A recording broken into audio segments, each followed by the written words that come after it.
guys, welcome to my YouTube channel. It's your girl Muyibat, and today I bring you gist from gistreel.com.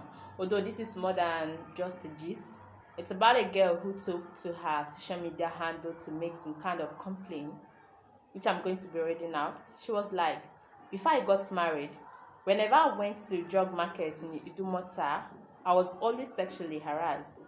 I've had my boobs slapped, my boobs pinned, different married men proposing sex to me and all, and they felt they had the right to do so because I needed them as clients. So you get that? Because they felt she needed them as clients, so they were kind of sexually harassing her. There was a paradigm shift when I told a couple of men there that I was getting married. They all comported. The cat calls, the boot slapping, the nonsense stopped in a track.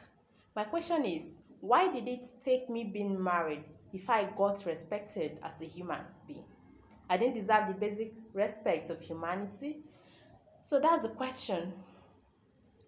She was asking if she doesn't deserve the basic respect of humanity. Why does her value only comes when she got married or when she was about getting married? What happened to all those times that she was being sexually harassed because those men actually thought that she needed them as clients because she's not married? So why do we find it so comfortable to devalue women if they are not yet married? Like, this is far becoming a norm. This is so much that even when a lady is kind of coming out that she wants to go from a political position or whatever, and she's not married, I've seen a scenario like that. Like, the opposition party are going to use that as a campaign slogan, like, this person is not even married. Why does she have to be married before her value is being recognized?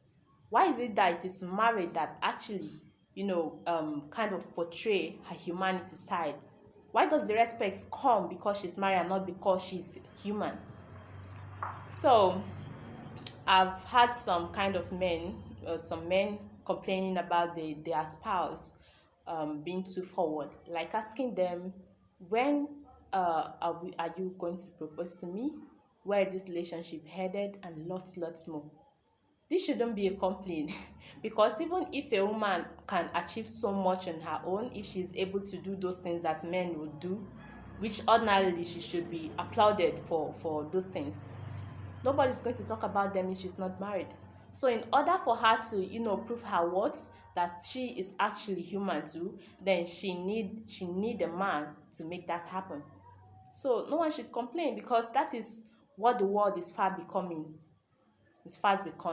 So with this lady's narration, one can say, or we can envision a world whereby a man is going to call into maybe the friend and be like, check that lady out if she has a ring on her finger. If she doesn't, throw her over her shoulder and bring her here. So that is what it means. If a woman is not married, then she has no value. Nobody is going to respect her. She's going to be sexually harassed because they felt like, oh, she's single, she needs me to do it. They are being treated like an object rather than the human being that they are.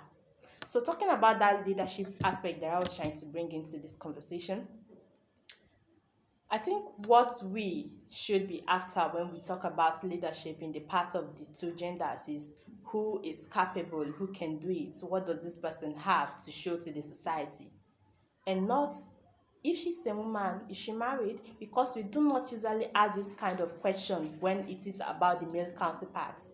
This would have been a normal thing if at all that men are also being treated like no, he's not married, he cannot rule here. He's not married, he cannot run for any political office. He's not married, he should be harassed. But because we felt like women need to prove themselves, they need to prove their worth, their value through marriage. That is why all those things are coming up. Like, a woman cannot just stand up and be like, I've done this, I've done that. I've seen women whereby they are able to achieve so much things, but they are scared to show it to the world because so many things are going to follow it up.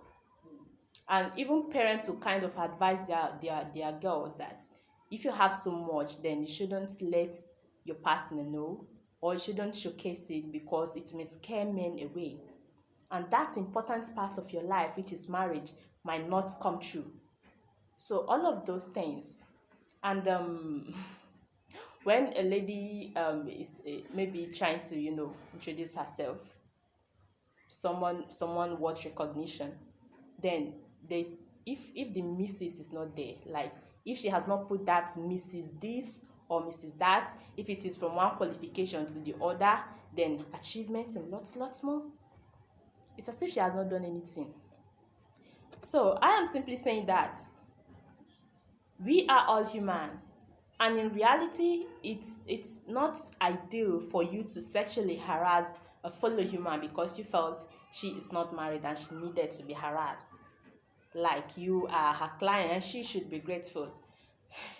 That situation whereby a man will come to you and he may want to talk to you, and when you're not interested, he will say something like, well, I was just doing you a favor. I was doing you a favor. Later, I'm going to say something like you cannot find a husband. They're running from one church to the other. So it is like that. When men come out to ask a lady out, or when they want to say their intention, on the other way around, to most men, it is just like doing her a favor, and you are supposed to appreciate it. Because if you're that kind of independent woman who wants to achieve so much in your life, or who wants to cling some kind of position, and you are not married, nobody's going to take you serious. So a man coming into your world to say those things, he expects you to be grateful. So I kind of understand the lady's bitterness, because during those period, of course, she would have warned them that she doesn't like this treatment, but no one was going to listen because they felt like in reality she does. Maybe she's just pretending. But it takes her to say that she is getting married before everyone back off.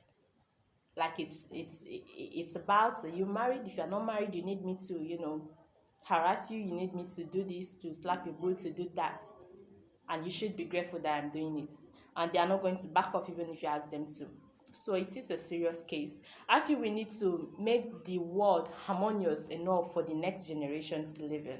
Because if the current women are kind of facing all this kind of harassments and lots more, then and things are not being done to lessen what is happening, everybody felt like it is a norm, then you can imagine what will happen in the next generation. So I am saying that I'm not saying marriage is not an important thing. It's not an important practice. Of course, marriage is important in everyone's life, those who want to get married. But it shouldn't be that it is limited to one sex, one gender. If it should determine your capacity to rule, your capacity to hold public office, your capacity to be in certain position or place, then it should be something that will be generalized. Like I said before, if you're a man and you don't, then nobody's going to complain. Like, that is it. So all of those things started from how we are being nurtured from young, how our family tends to handle this kind of situation, how they portray it. So while the parents are not usually interested in who their male, their son go out with, but the female don't want to know, because that is a huge part of your life. And you grow up to understand that this kind of thing is so much important. Like, marriage on its own is a world that if I do not get into, then my coming to this life is a failure. So most women tends to, take up the marriage and forget some other important aspects of their life. So I am simply saying that when we want to address issues like this, like women are complaining, those who have been exposed to this kind of treatment know what it feels like. It affects them not just physically but psychologically. Having your boobs slapped, having your boobs pinned, and without you calling for it, it's kind of somehow it doesn't go well with these people. So that is why people are complaining. Women are complaining of this act. And if at all that we tend to address the issue as it is, like we're talking to men that This is not something that should be done. A woman has her value, whether she's married or not. Like, she's not a second class citizen that is you that will have to, bring her to the world, you that will have to, validate her. Like, she already has her value. Then I think all of those things will reduce. And also, from the way we kind of nurture our children from birth also contributes. We have to teach a woman a man to respect a woman, respect her privacy, respect her as a person, and do not go against her boundaries just because you felt like you are a man and she is a woman. So that is what we have for you today. Please subscribe to my YouTube channel, give this video a thumbs up if you like it, and don't forget to click the notification bell. See you next time.